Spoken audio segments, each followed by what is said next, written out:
Hello students, पढ़ाई का माहौल बहुत गर्म है और पूरे जोश के साथ हम लोग पढ़ाइयाँ कर रहे हैं। और हुआ क्या होगा कि इन दिनों एनसीईआरटी और सीबीएसई के सैम्पल पेपर्स तो लगभग हर स्टूडेंट ने कर लिए होंगे। अब यहाँ जो मैं बात बताने जा रहा हूँ वो है कि एट रैंडम मैं आपको कुछ क्वेश्चंस देने वाला हूँ एनसीईआरटी एग्जाम्पलर से क्लास 12th मैथमेटिक्स के लिए। मैं सिर्फ क्वेश्चन नंबर बोलूँगा और आप एग्जाम्पलर से उन क्वेश्चंस को पिक करोगे और उन क्वेश्चंस को सॉल्व करने की कोशिश करोगे। अब दो ही तरीके हो सकते हैं कि एक तो क्वेश्चन आपसे हो जाए आसानी से और दूसरा या तो आपको हिंट चाहिए होगा या फिर आपको सोल्यूशन चाहिए होगा।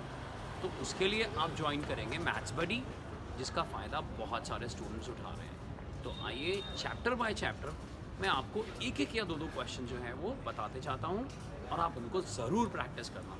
तो उसे एक तरह से प्रैक्टिस पेपर लेना।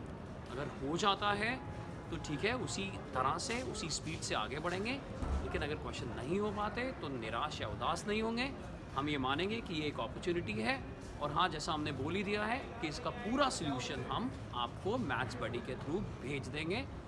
मैथ्स बडी कैसे ज्वाइन करना है, इसके लिए जो नंबर यहाँ आप देख रहे होंगे, नंबर जो फ्लैश कर रहा है यहाँ पर, उस नंबर पर आप व्हाट्सअप कर दीजिए और हम आपको बता देंगे कि मैथ्स बडी में आप कैसे आ सकते हैं। ऑलरेडी वहाँ बहुत सारे स्टूडेंट्स हैं।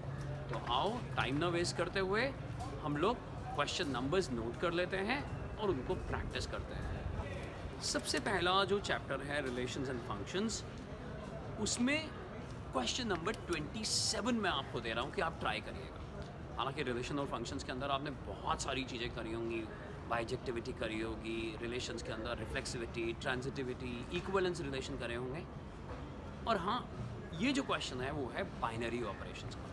तो क्वेश्चन नंबर 27 पहले चैप्टर से आपको करना है। दूसरा चैप्टर है इन्वर्स ट्रिग्नोमेट्री। सिर्फ दो क्वेश्चंस लेकर आया हूँ। हम अक्सर एबीटी में बोला करते हैं कि इन्वर्स ट्रिग्नोमेट्री के अंदर हम 3 तरह के एस कराते हैं: show that, simplify and solve. फिर से सुन लीजिए, इन्वर्स ट्रिग्नोमेट्री में 3 तरह के क्वेश्चंस करने ज़रूरी हैं: show that, simplify and solve, यानी 3 एस करने ज़रूरी है। और एग्जाम्पलर से मैं जो क्वेश्चंस आपको बोल रहा हूँ वो दो क्वेश्चंस हैं, क्वेश्चन नंबर 22 और क्वेश्चन नंबर 36। इसके बाद हम चलते हैं चैप्टर नंबर 3 पर, यानी मैट्रिसेस पर। एक आसान सा चैप्टर है, लेकिन हाँ, इसमें रो एलिमेंट्री ऑपरेशंस और जब आप मैट्रिसेस को सॉल्व करते हो उस पर ध्यान देना ज़रूरी है, क्योंकि वो 6 मार्कर आ जाता है। बहुत अच्छे से प्रैक्टिस करना और उस समय उस क्वेश्चन को करते समय जल्दी मत मचाइएगा, क्योंकि उसमें कैलकुलेशंस बहुत होती हैं और रो या कॉलम एलिमेंट्री ऑपरेशन में तो आपको मालूम है कि कंसंट्रेशन भी बहुत रखना पड़ता है। तो यहाँ मैट्रिसेस के अंदर मैं आपको यहाँ 2 क्वेश्चंस देने वाला हूँ, क्वेश्चन नंबर 51 का 3rd पार्ट और क्वेश्चन नंबर 77। आगे बढ़ते हैं दोस्तों। डिटर्मिनेंट, ज़्यादातर 12th क्लास के स्टूडेंट्स को डिटर्मिनेंट थोड़ा टिपिकल लगता है, क्योंकि ये स्ट्रैटेजी बेस्ड है। पहले आसान क्वेश्चंस प्रैक्टिस करें और धीरे धीरे धीरे उसके लेवल को बढ़ाते चले जाएं। यहाँ जो 2 क्वेश्चन मैं देने जा रहा हूँ वो है क्वेश्चन नंबर 4 और क्वेश्चन नंबर 21। आगे बढ़ते हैं दोस्तों। चैप्टर नंबर 5 कंटिन्यूटी और डिफरेंशिएबिलिटी पर आते हैं। कंटिन्यूटी और डिफरेंशिएबिलिटी करने के लिए द बेस्ट पार्ट इज़ कि आप क्लास 11th का लिमिट्स और डेरिवेटिव भी जल्दी से रिवाइज कर लो। और हाँ, जब मैं कंटिन्यूटी और डिफरेंशिएबिलिटी की बात करता हूँ तो कंटिन्यूटी में क्वेश्चन नंबर 17 करने की कोशिश करिएगा और डिफरेंशिएबिलिटी में 37 और 79। क्वेश्चन नंबर 37 और 79, यानी इस चैप्टर से मैं आपको 3 क्वेश्चन दे रहा हूँ: 17, 37 एंड 79। आगे बढ़ते हैं। एओडी में सबका पसीना निकलता है मैक्सिमा मिनिमा से, तो जिसमें पसीना निकलता है उस टॉपिक को करो, क्योंकि rate of change, increasing decreasing, approximation, ये आसान से चैप्टर्स हैं, जल्दी जल्दी ख़त्म हो जाते हैं। और हाँ, मैक्सिमा मिनिमा पे आपको ध्यान देना ही पड़ेगा। कुछ प्लेलिस्ट हैं यहाँ ऑलरेडी, उनका भी आप पूरा फ़ायदा उठा सकते हो। एओडी के अंदर मैंने सिर्फ 2 क्वेश्चंस आपको करने को दिए हैं और वो है क्वेश्चन नंबर 10 और क्वेश्चन नंबर 29। इसके बाद हम आगे बढ़ते हैं और एक बड़ा फास्ट और ब्यूटीफुल टॉपिक, इंटीग्रल कैलकुलस, यानी इनडेफिनेट और डेफिनेट इंटीग्रेशन आ गया अब, जिसमें बहुत प्रैक्टिस की ज़रूरत होती है। और अगर प्रैक्टिस अच्छे मन से करी जाए, दिमाग तो लगाता ही हो, लेकिन अगर उसमें दिल भी लगा दिया जाए तो जो फोर्स है वो डबल हो जाती है। इंटीग्रेशन में इंडेफिनेट और डेफिनेट के अंदर मैं आपको 4 क्वेश्चन देने वाला हूँ और वो क्वेश्चन हैं 23rd, 34, 44 एंड 27।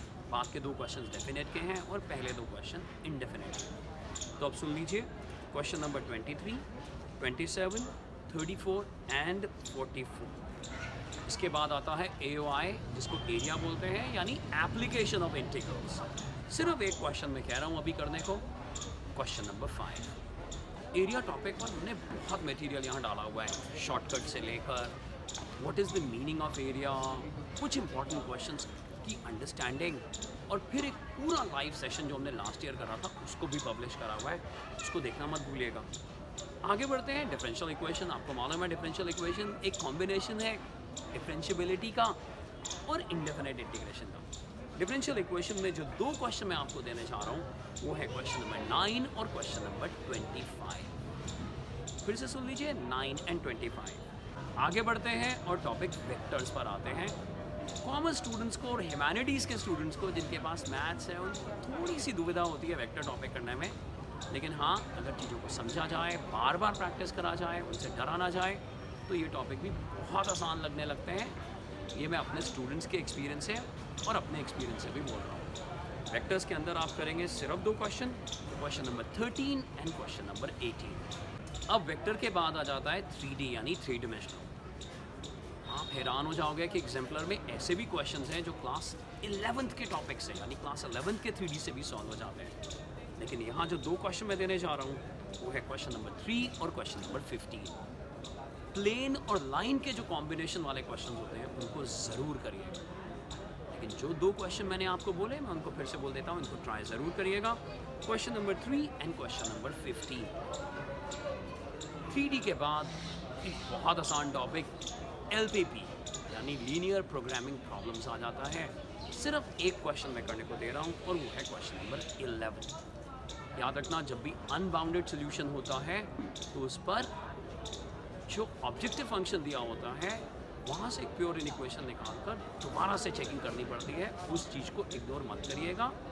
आपकी NCERT में भी ऐसे एग्जाम्पल्स दिए हुए हैं। तो एग्जाम्पलर से आपको करना है सिर्फ क्वेश्चन नंबर 11 और लास्ट चैप्टर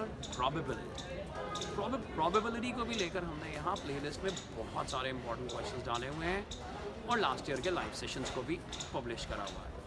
प्रोबेबिलिटी में जिन 2 क्वेश्चंस को मैं करने को कह रहा हूँ वो है क्वेश्चन नंबर 22 और क्वेश्चन नंबर 38।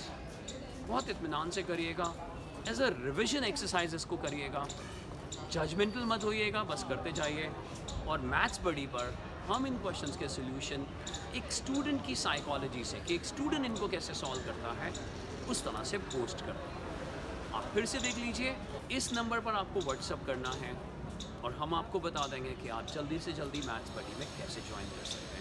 उम्मीद है कि इस लिस्ट से आपको बहुत फ़ायदा मिलेगा और पूरे जोश और होश के साथ आप और अच्छी पढ़ाई करेंगे। Keep working hard and do good.